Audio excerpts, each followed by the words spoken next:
Hello and welcome to Higurashi When They Cry, the Chapter 1, the Onikakushi. I am your host Tinman, and we're going to be having a read through of this. So here we go, jumping in. And now I know that this early bit is going to be an auto scroll, so I have no control on the text speed.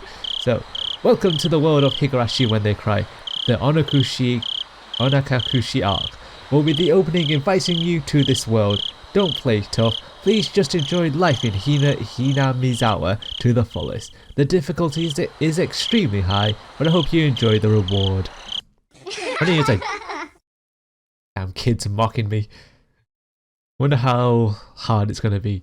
Do not lament, I will forgive you even if the world will not forgive you. Do not lament, I will forgive you even if the world will not forgive even if you will not forgive the world. So please tell me, what will it take for you to forgive me? By Frederica Byrne Caskel. Yay! This is a work of fiction and resemblance to actual persons or organisation is purely coincidental. This is 1983 AD. In the early summer of the 58th year of the summer. I didn't see the rest of that. If I was going to be ripped apart anyways, having my body ripped apart would have been far better. I trusted her. No, I still trust her. Even in this very moment, I trust her. But I'm starting to realise I only wanted to trust her because I refused to accept the truth. It was as if I was trying to convince myself in such a silly sobbing voice, and those tears making me nah. That mechanical repetitious sound finally stilled and everything fell silent. Only the cry of the Casidas remained, annoyingly loud, and yet I felt as if I could still hear her voice. But that's not possible. She's no longer speaking. The only one crying is me. She never cried.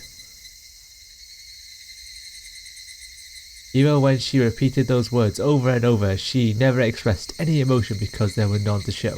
If she had no tears to shed for me, then I shouldn't need to shed any for her. Then why, this pain, my eyes getting moist, why was this happening? I still wanted to believe I hadn't been split apart. That's enough, right? Inside me, an inner voice whispered gently. My spirit had suffered enough, and countless times I'd wagered over whether I should throw away the battered thing away. Except I stubbornly refused to do that, haven't I?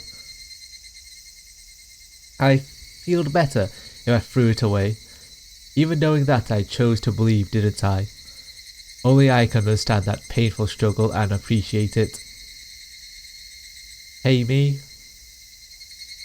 I tried more than enough. I'll acknowledge that much. So, isn't it alright to just take the easy way out? Besides, I'm not throwing it away. I'm leaving it behind with her. Like flowers by a grave. Now then, calm your nerves. Even though you can't feel your right arm, just lift it up, and with every swing, for yet a little more. That kindness made me happy. That adorable smile brought me joy. I liked petting your head. I loved how demure you were. Because this will be the last time.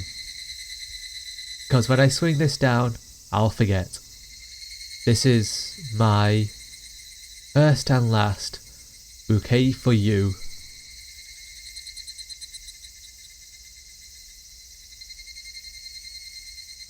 Perhaps I really did love you. Yay, and that's the opening to Higurashi When They Cry. Fun times ahead for us. Now, I do know some things about the Higurashi. I've watched the anime, like way back when. I only remember the gist of it right now. So, somebody has been apologizing for a while. Hang on. I wonder what she was apologizing for. It felt wrong to eavesdrop, so I tried to ignore it. It had been a while since I last went to the city. I only returned to attend the funeral of a relative. Even though I lived there until last month, I found the bustle of the city to be overwhelming. Those skyscrapers and the multi-lane roads, the malicious colophone of the crosswalk.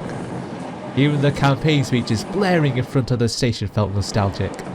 The place where I live now isn't nearly as lively. There's only the chirping of locusts and the babbling of the brooks, and the cry of the Higurashi, the evening cicadas. Rather than making me feel lonely, that quietness had begun to instill a sense of serenity. There is nothing where I'm living now. I mean, I don't just mean there aren't any burger joints, there aren't even any vending machines. No music stores, no restaurants, and no arcades. Even an ice cream parlour would be unlikely. The nearest town has some stuff like that, but it's an hour away by bike.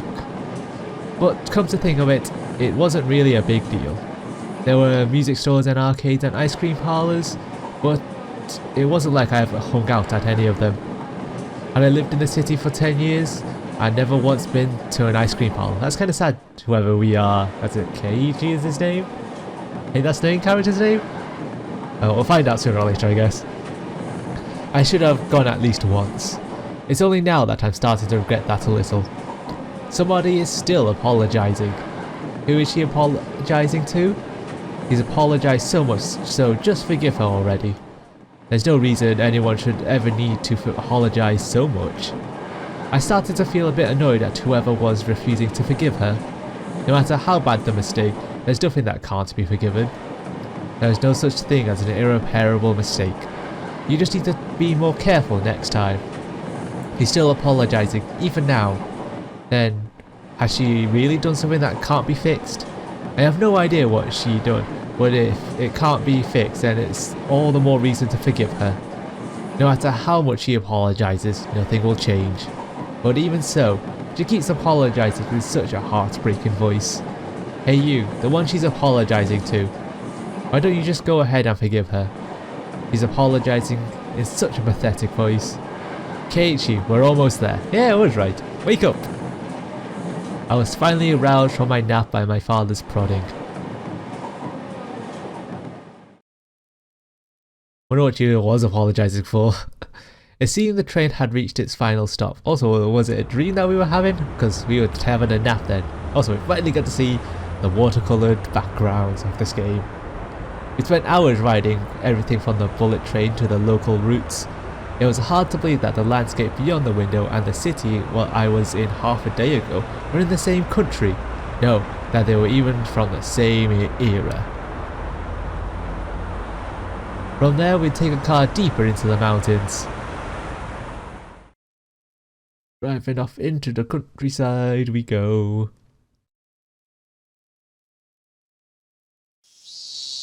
Past where the dense forest encroaching on the mountain road suddenly opened up.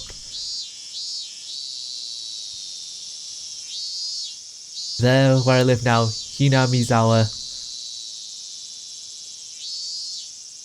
Okay, so that's it. Introducing the town village we are currently living on. Don't think it's large enough to be a town.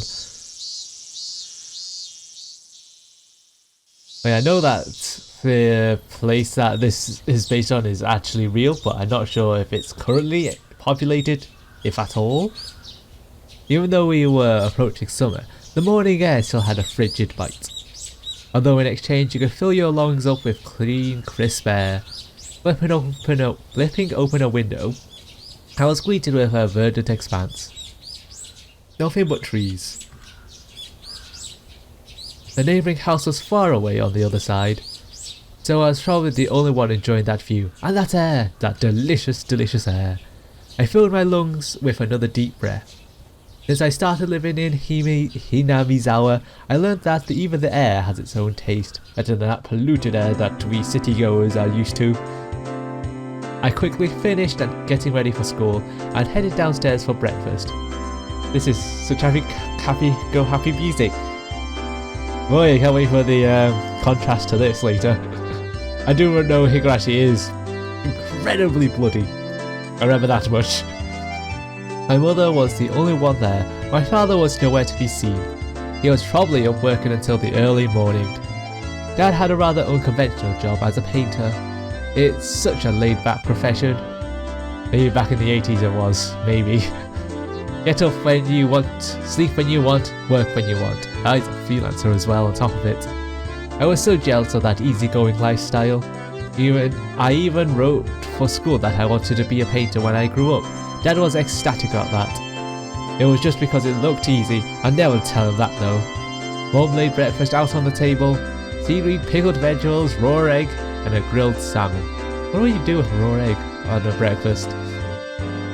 We'll see, I guess.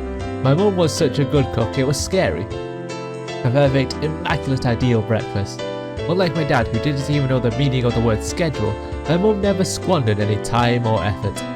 She hummed a little tune, but she told me this tune, as she rolled over the miso soup. It seemed like she was in a good mood today. I'm so happy you've been waking up early since we moved here, Keiichi. If I don't wake up early, I won't have the time to eat your breakfast. I thought I was being cute, responding with a wise crack after being praised for being good. One bowl of rice or will half be enough? Pile it on! First I savoured the steaming hot rice with the seaweed. After that I covered it with the egg. Okay, wonder how that works. I'm guessing the heat of the rice cooks the egg slightly. Anyway, between bites of the rice I enjoyed the crunch of the pickles. Not bad at all. Excellent as usual. Watching me clean my plate, Mum gave me a warm smile. I'm so happy you haven't skipped breakfast ever since we moved here, Keiichi. Also realising that none of them are voiced either, so a lot of reading for me. I was not a morning person when we lived in the city. I slept right until the last minute before school and rarely ate breakfast. Boycotting the breakfast Mum made me each morning was probably the only way I could protest being forced to attend cram school. I guess that was what you call my rebellious phase. I wouldn't so much as look at the breakfast she made. Look at the breakfast she woke up early. God, she woke up early every day to make. If I could go back in time, I'd slap myself. Yes, by the sounds of it, she's making delicious breakfast for you. Mindful of time, Mum rushed me along with a wide grin. Is it about time to meet up with Rena-chan? Hurry. Mum really seemed to enjoy the fact that her son was going to school with a girl. Rena is one of my classmates. He really loves looking after people, coming to meet me every day without fail. The way I look at it, a guy like me walking to school with a girl was just lame. But, well, keeping a classmate waiting for me every day wouldn't be very considerate, as in conscientious, but that's not the right, is it? Seriously though, how long does Rena wait there for me every morning? Should ask her that, Keiichi. Taking one last gulp of miso soup, I raced for the door. Please thank Rena-chan for the pickles. Come to think of it, those pickles weren't store-bought, were they? If I'd known that, I would have savoured them a little bit more. Morning!